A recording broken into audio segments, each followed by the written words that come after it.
for you. It's for exposure. Yeah.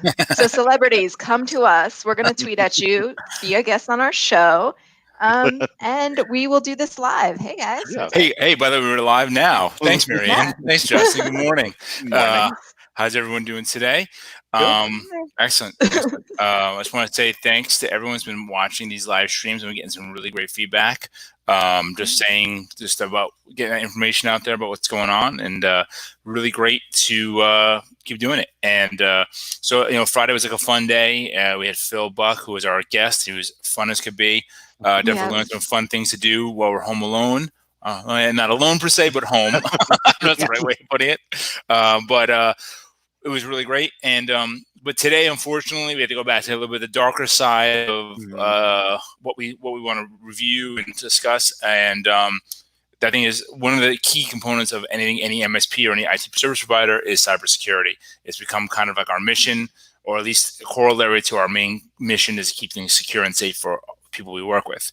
And even more unfortunate is that there's a lot of people taking advantage of the situation here with total misinformation about the COVID-19, about assistance programs, about people are not in person, they can't validate data with their staff, they can't talk to people they know. So really what we want to do is kind of walk back a little bit, some things about phishing, some things about threats, and just kind of go through it so that everyone has some information they know that they can use to kind of keep themselves safe while we're in this time period. So with that, I just want to kick it off. I just want with Marianne and JP, kind of what's phishing. Let's get the definition out there so we can all talk about it the same way, the same language. Sure.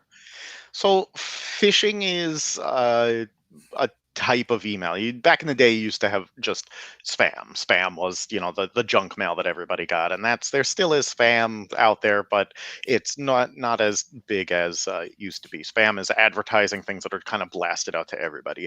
Phishing is spam messages that are meant to get information from you or to get you to do something, like click on a link and download malware, or go to a web page and put in your credentials and give that information. Right. Yeah, I mean, more specifically, I feel like phishing is a very particular type of scam. So, I mean, scams have been going on forever. Phone scams used to be very popular, but then they were like, oh, I can do it across email. So phishing is targeting people, trying to get them to get malware, trying to get information so that they can use that for nefarious doings. Right. There's also some other, besides phishing, which is the email related, there's also a bunch of social media and direct messaging. It can come into various formats. It could be a text message. Be really careful. You click on text message links that could take over your phone or access information on your using your phone's camera and or keyboard strokes, that sort of thing. Rogue mobile apps, they're called. Another place you need to be careful is just going to websites that are infected, hacked, or used. And finally, social media sites that are collecting information or using things you put in yourself, called social engineering, to get you. JP, why don't you go through that a little bit? I think that's one of the ones that we got to really be careful right now. Yeah, I mean, social engineering is a fancy way of saying, like we're talking about, of con artists, con men type stuff, where somebody, not necessarily through malware, where they're talking to you and trying to convince you to give information, or doing it through other like through posts or texts or things like that. With social media, I think the important thing to be careful with is a lot of times you can log into apps and games and quizzes and things, and it'll say, oh, log in with Facebook. And Facebook now and Google do a good job of showing you what things those apps are going to do, but that's not foolproof. So if you are using that to log in, you're giving that application permission to use your Facebook account. And if it's something, even if the app itself is not a bad app, not malware, if it's something simple fly by night and their security is not good and they get breached, now this app has access to your Facebook account or your social media account, and then can send links and send things out to your friends and family. Right. And the other part of that is the other way around, is that even if you're fine, somebody that in your social media network might have some app, something like that installed, and send something out to you. So it's always good to be same thing. Mobile apps, mobile devices can very easily get in, and somebody wants to install some game and it says, "Oh, give me permission to all your stuff," and then it fires off text messages in the background that says something, click this link. Give a great shout out to both my mom and my sister. This weekend, I sent them links to Marco Polo, which sends a text like, "Hey, I'm on Marco Polo, so watch this video." And both of them messaged me back and said, "Is this real or were you scammed?" And I said, "No, this is real." But that's just a really great, easy strategy. If somebody sends you something that you're like a link or something like that you're not expecting, just ask them, "Hey, did you mean to send this?" before I click on it. And that's super cool. And I mean, and this is tangentially related to like COVID-19, but everyone's bored, and I don't know about you, but I've been doing a ton of like BuzzFeed quizzes, but also everyone on my Facebook feed is doing the, "Hey, since we have time, let me fill out the year is the year you graduated and say stuff." Now, at that time, if it was like, "What car do you have?" Well, I used to use car as one of my security questions for resetting my password. So if I filled that out and I put the make and model of my car, now you could use that to get into one of my accounts. So that's just something for you yourself to be paying attention to. That stuff's fun, and feel free to do it. But if any of those questions are something you're using as a security question to, reset your password, don't fill that one out. Or use something else as a security question. Correct. Yeah. Correct. Like never use like where you go to high school, because that's just on your Facebook if you fill that out enough and things like that. So and by the way, just to go back, not to go full circle on it, please, if the application you're using has multi-factor available, set multi-factor up. Absolutely. It's the single best thing you can do. And one other thing, a new threat that we didn't really kind of understand before or didn't really have visibility into. I mean, people knew about it, but they didn't really publish it was video chat applications. Particularly, we've seen quite a bit of chatter on the internet, on Zoom, and some links and data shim going out to China. So there's definitely some information on that. So just be thoughtful. Don't join unsecured Zoom meetings. The other thing to do is a great link up there about Zoom bombing, and the other one is a link hack that was fixed. Please update your application with that. So it's a really big thing. So to Zoom's credit, so they had a lot of bad press about things like that, but they did a lot of things to fix it. So Zoom bombing was one where people would just show up on your chat because it was unsecured. So now everyone is secured now. Well, the default is to have a password that they need to log in, or you need to have approval to let someone into your chat. Right. So if you see something as the name, don't let them into your chat. You don't want them hearing your conversations. You don't want them to put up something obscene that the guests shouldn't see. So that's a good way to do it. And if you are using an application that doesn't have that by default, if someone can just join by link, there's usually a way that you can set up either a password or you have to approve someone joining your conversation. Correct. So that's a good thing to do. Yeah. Cool. And the important thing to remember with that too is that a lot of it is predicated on you running the updates. So I know we talked about that in the past too. Keeping your software up to date is a great way to protect yourself too, because there's, as soon as these companies find that there's a flaw or something in the software and they work to patch them, you run that patch, now you're protected when you weren't before. Got it. Yeah, that's good stuff. So just to kind of go a little more deeper into some of the COVID related things, this kind of dive, what we're seeing, what we're just doing research and stuff that we've done ourselves. There's a lot of scams on one side around some of the government relief stuff that's been passed and coming out. Honestly, IRS does not contact you via phone.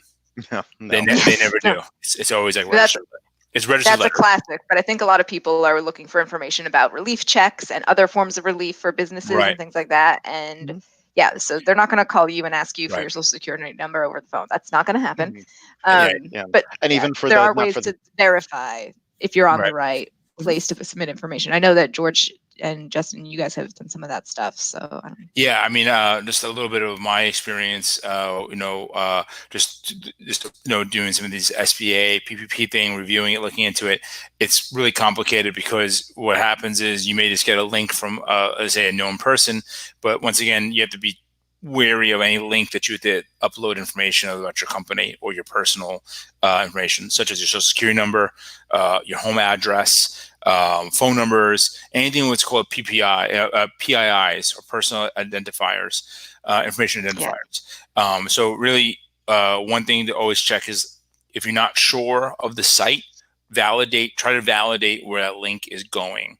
I saw one that was a Salesforce site. Actually, it wasn't the actual site for a bank, but it was for a application that they built rapidly in Salesforce. That may be the case, but you should try to find and validate those by either emailing your relationship manager at the bank, or the credit union, or sort of thing. And just make sure and be really just thoughtful of where you're putting this information, because once it's out there, it could be at an owned website. It could be something that's been hacked, or something that's collecting information.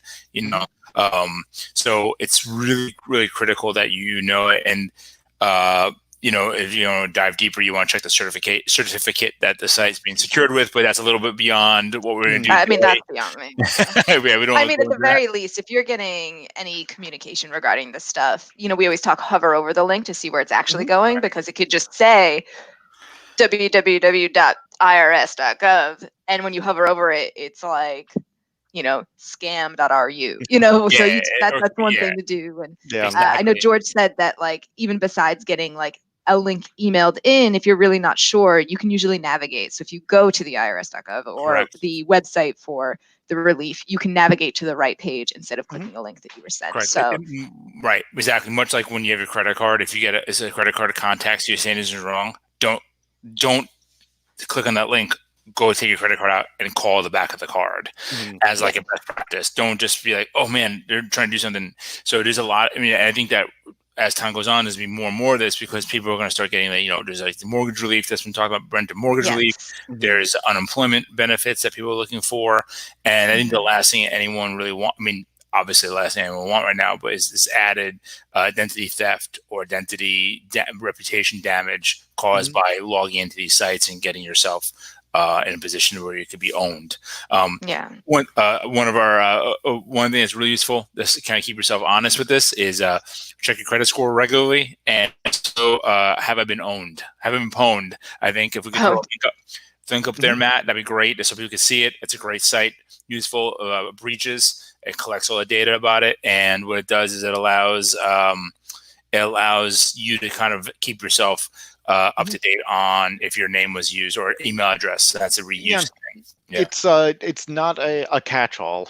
It's if your information was in any publicly discovered or disclosed breaches. So what happens is, let's say the company gets breached and their data is out there. That data gets for sale pretty much in the dark web, which is, you could think of it like the black market of the internet, and security researchers will buy that data so that they could look at it, go through that data, and then add it to this database so that you can search and see, like, okay, my email address showed up there. This won't protect you from an individual instance of you giving information to somebody, but it's a good way to pay attention. It's a good thing to know about, so that A, you can reset passwords if you need to, and B, to help you be more vigilant. If your email address shows up in one of these lists, odds are you're going to start getting more of those scams, more of those phone calls, because now you're on the list that somebody is using. Also, that email address is validated against someplace, so that people who harvest these things know to start attacking them. They know it's a real address. They can start attacking it, which is once again, it's another piece of information that's being used to build a full package for them to either penetrate or breach your own personal information, that sort of thing. Yeah, it's basically getting as much as they can to either be able to impersonate you, to do things with your information or your money or your stuff, or to use that information to go after other people that Correct. You can you can be secure, you can lock everything of yours down, but somebody that it doesn't, and you get a message from somebody that you trust that seems at a place, double check and just Double make check. sure, because if they got breached, then they send you something, and then you go from there, and it's just a chain into It's a one chain, to the right? other. Yeah, and you know what? Even on like the bigger levels, I mean, some of the big companies get hacked sometimes. Target's gotten hacked. If you still have a Yahoo, that's been hacked a couple of times. Yeah. So if you show Right if your now. if your email address shows up on haveibeenpwned.com, what's your advice? Well, the first thing, change whatever passwords you're using for sites, because odds are the password is with that as well. Second is going to be multi-factor authentication on everything you can. You should be doing that anyway, but if you haven't, this is you show up on that site. It's a Right. great little reminder, like, okay, yeah, I should probably turn this on. I need this now. And double check things like your security questions, double check things like your recovery email boxes. That's another vector, is if, let's say, going back to your Yahoo email address, if you put, an old Yahoo account as the send my password reset confirmation here, and somebody gets access to that account and you don't notice because who uses that, I don't use that email address anymore. And then somebody resets that password for some account, and maybe that account isn't super important, but then they use that account to get into something else and hop from place to Right. place. If you do show up on there, first thing is don't panic. Everybody at some point will show up in a breach. It's just the nature of the way things work. Correct. And just reset your passwords, turn on two-factor, and be vigilant about the communications that you get in. Yep, exactly. I think it's really critical this to be, once again, especially now that we're all home, we're outside of our normal routines. It becomes an easy way for us to make mistakes or not be as vigilant as Justin said. One of the things that we're also seeing is that be careful when I say the real world, people are impersonating other people. There was a couple of cases of someone in a food pantry on CARES, where someone was impersonating someone collecting social security numbers from people. There's been cases. Here's your food. Now I need to verify your identification. Identification, or getting ID. Exactly. No. There was a case of someone fake COVID-19 tests. There's always scams out there. So I really just it's like just be super thoughtful, especially now, because there's so much misinformation, there's so much unknown things. So with that, I think we'll throw some links up here. I think that we put together. We had this Department of Justice one here. I've seen one from CERT, which is Computer Resources and Technology. That's part of the Department of Homeland Security. So there's a couple of consumer FTC.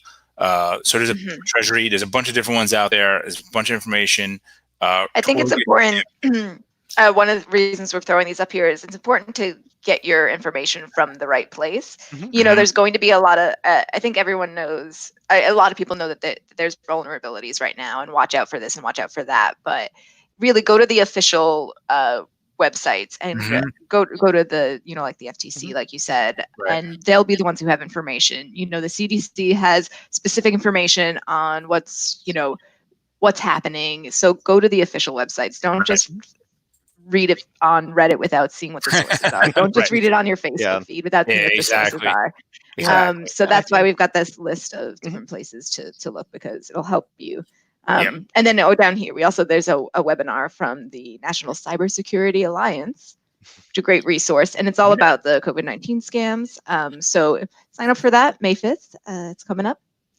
A little Cinco de Mayo. I was like, May the 5th be with you, but that's not okay. No, it's we'll celebrate Mexican independence. They have a taco, some tequila, and enjoy it. It's not that. I don't know. That's crazy. It'll be all right. Cinco de Mayo is a fun day, but anyway, it's kind of a strange holiday. So I also think, keeping in mind the same advice that carries before and after this, which is, if something seems too good to be true, it probably is. Absolutely. Do some checking on it, some due diligence. If something is asking you for information that you were not expecting, double check, make sure, even if it seems like it's from somewhere that's legit, and sometimes it is, and it's like, okay, but as long as you do that checking and give it some due diligence, you'll end up being fine. Absolutely. So, do you guys have anything else you want to add to this one, or? I think we're covered quite a bit I mean, today. Yeah. in general, keep yourself, we said to review, make sure all your apps are updated because they're getting security updates.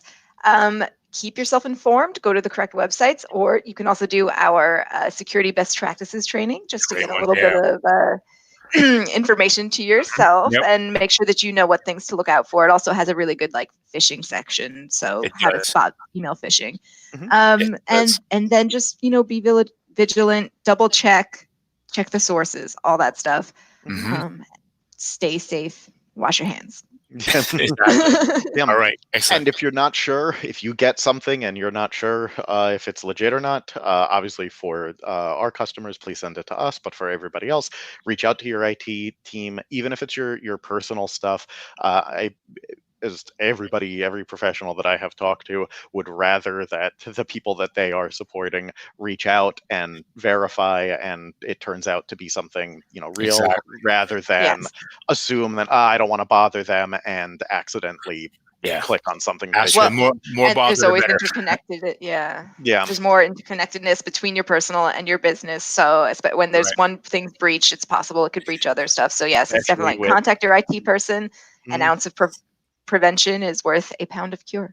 Yeah. exactly, especially if you're in a BYOD kind of scenario where your machine is also being used for work one way or another, and you could definitely bridge two networks together, VPNs. So definitely a way to keep include your support team in there. Okay, great. So that was super fun. I think that was useful. We'll throw some links up on our site as well about these things, and I think our we actually have a pretty interesting one coming up in. On Wednesday, we're partnering up with a company called Blue Street Capital. Mhm. They are a technology financing company. They do leasing for technology specifically. And I think right now we're going to see a lot of people over the next couple months need some new technology to kind of keep things operational. They might have to do some, go from desktops to laptops, or new VPNs, or doing cloud migration projects, that sort of thing. So they're great. They have really great information. We worked with them before a number of times, and it has been super fun. So please join us on Wednesday at 10:30, and we'll be here as well. All right. So, and also, please like and subscribe. It really matters. It helps us. Those things are critical for our going forward. And let us And share, share. if you think this is going to be useful for some people, if someone did Yep. send you one of those Facebook messages and it was just a link and it was a scam, maybe share in a way that they're going to see. Maybe send it directly to them if you have that sort of Exactly. relationship. Yeah. But yeah, any of these, we've been doing these live things for a while. So if you haven't seen all of them, check the back ones. Yep. I think that we really want them to help people. So share them with people you think it's going to help. And if Absolutely. you guys have suggestions for anything upcoming you'd like to know, any questions you guys have, send them our way. We're more than happy to help. Sounds Yeah. great. All right. Well, thanks everybody. See you guys on Thank Wednesday. you. Thanks a lot. Fine. All right. Bye now. Bye. Bye-bye.